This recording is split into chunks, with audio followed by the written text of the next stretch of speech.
1. Maintaining control when a tire blows out.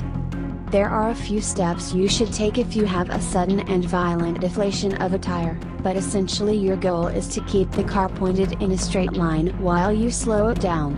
Read up on the full procedure here. 2. Recovering from a slide. If, mid-spin, all you see is a menacing guardrail, it's a near certainty that you're going to hit it.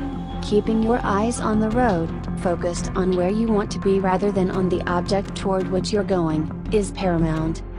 Turn the steering wheel toward where your eyes are, and keep it there.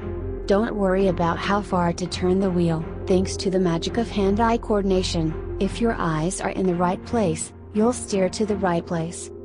Provided you're not getting sideways because of an over-enthusiastic use of throttle, what you need to do is accelerate carefully, which will force the car to rock back onto the rear wheels, and give the tires the added traction needed to regain control. As the car begins to straighten out, smoothly apply the brakes, and pat yourself on the back. 3. Adjust your focal point.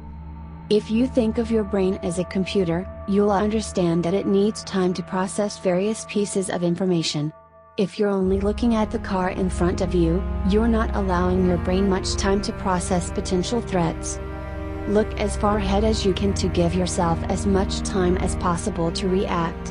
In busy traffic on a freeway, you should be focusing your eyes past the first few cars in front of you.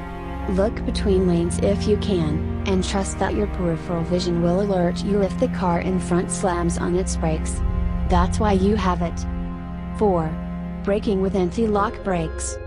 It's amazing that so many people don't know what to do in an emergency while driving a car with ABS, which is nearly every modern car on the road. A lot of confusion comes from being taught how to drive by parents that grew up in a pre-anti-lock time, when things like modulating the pedal, pumping the brakes, and being unable to steer while braking was common. Now, braking in an emergency involves one step: press the brake pedal down as hard as you can. 5. Driving in the rain. In light rain, all the oil on the road from other cars will ensure that the road is at its most slick.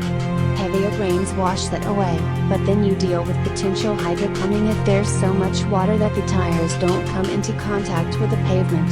The secret is to keep your eyes peeled for any puddles that are potentially deeper than the rest. Note any abnormally large splashes from vehicles in front of you, so you have time to prepare by either slowing down or moving over.